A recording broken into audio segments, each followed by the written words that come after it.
All right, Pastor Brent, here we are. We're leaving the Florida Mall. Yeah. And it's Wednesday. We got church here in about an hour. And I just wanted to ask you some questions, about the vision of the church, just the basics. Let's start at the basics. Yeah. So tell me about the vision of the church. Well, the general vision statement of Direction Church is it's a safe place where we take the journey together as a family by knowing God, receiving from God, and doing something for God.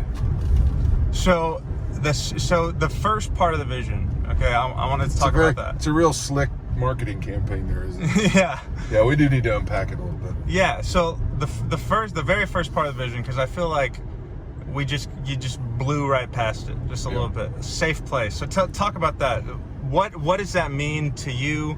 Where do you see that going? Yeah. Like what is it? What is that? What does that mean? Direction Church is a safe place. Okay. When I first moved here to Orlando, I was shocked at how many people have been abused by church. And I'm not here to bash on any other churches or any other ministries. I mean, Brother Hagin used to tell us you don't make your candle burn brighter by blowing somebody else's out. What we want to focus on is the people that have been abused. Who did it, what they did, I don't care. But I've heard things like, you're not welcome here anymore because you have an issue with sex and lust, or you drink, or we don't approve of who you're dating, or, you're just too radical, or you're just whatever.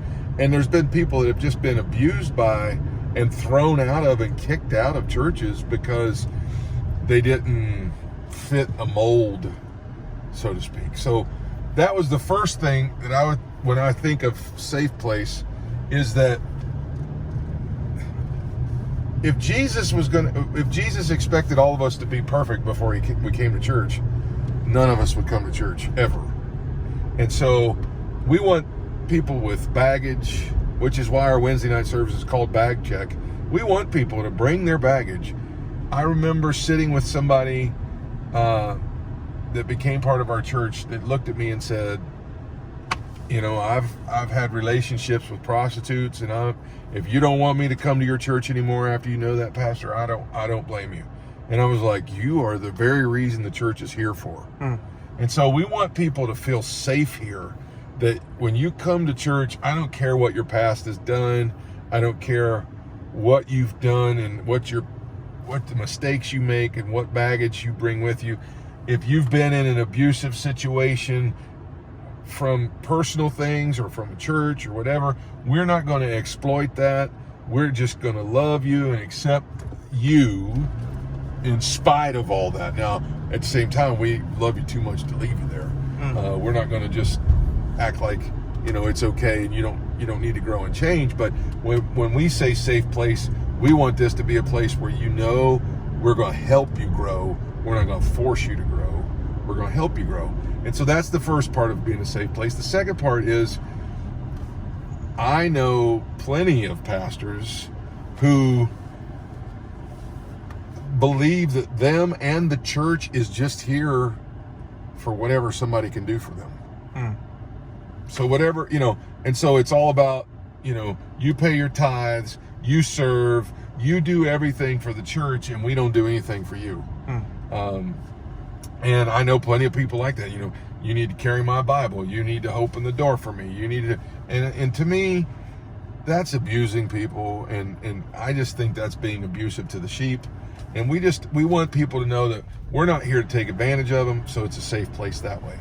The third thing is people that have worked in ministry and are burned out because they were been forced to do things that they didn't want to do, or didn't have the ability to do, and somebody made them do it anyway. We want to be able to help people find their passion and what they love and what they want to do. And so this is a safe place for those kind of things. This is a place we're not going to take advantage of you. We're going to allow you to kind of explore, which I guess takes us to the safe place. It takes us to a safe place. So one of the things you can make, let me say this, you can make a mistake here and not get run over by a truck. Amen. Yeah. Yeah, because I mean, I think we've all experienced that in our life before. You Sure. know, you make a mistake and you're definitely afraid of what's going to happen. We're always tweaking things and we're always trying to improve things, but we're not ready to just tell somebody get out, and we're just not going to do that.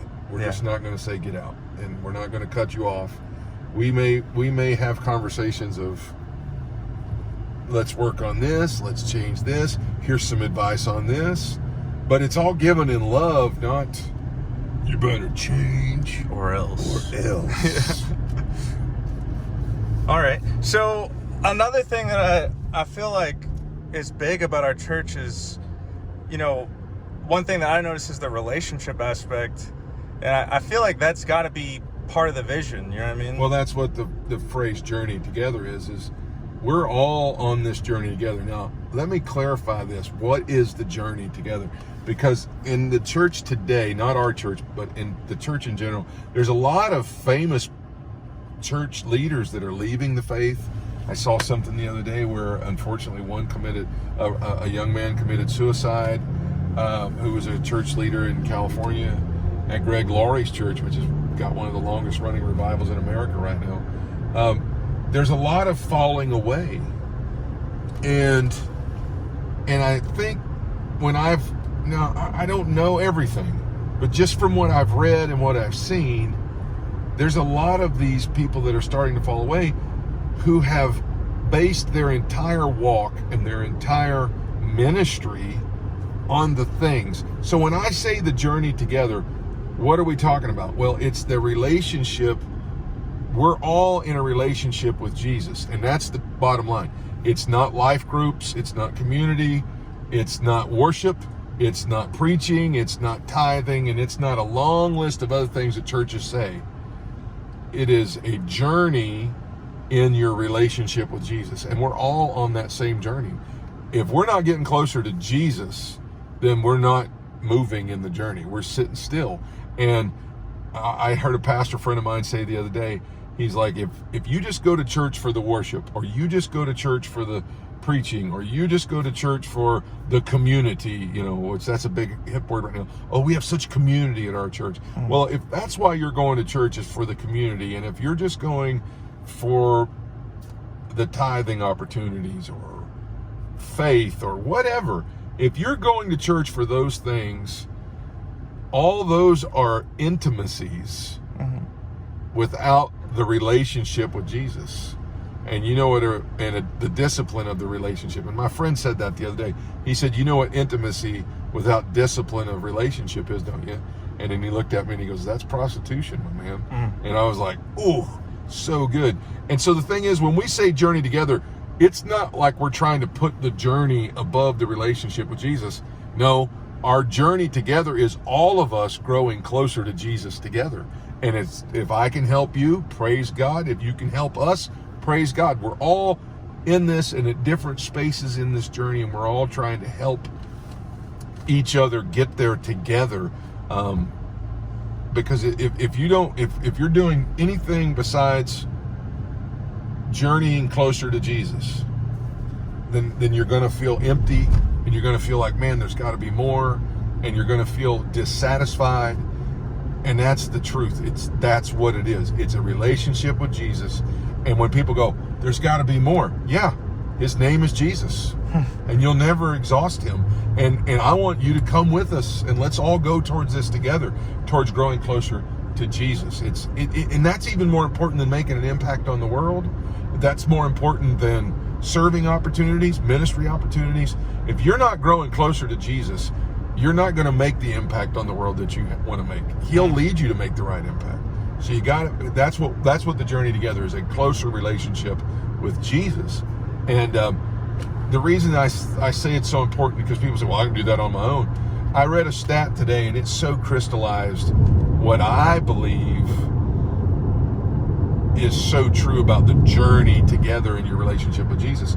And Dr. Caroline Leaf, and some of you've heard of her, she said, just us being part of a social group increases our chances of not dying by anything. Now think about that for just a second. us being part of a social group, just a psychological stat, just being part of a social group increases your chance of not dying from anything. Disease, violence, anything. You will live longer just by being part of a social group. But then she said this. She said, by building relationships, it increases your survivability by a minimum of 50% and upwards to 68%.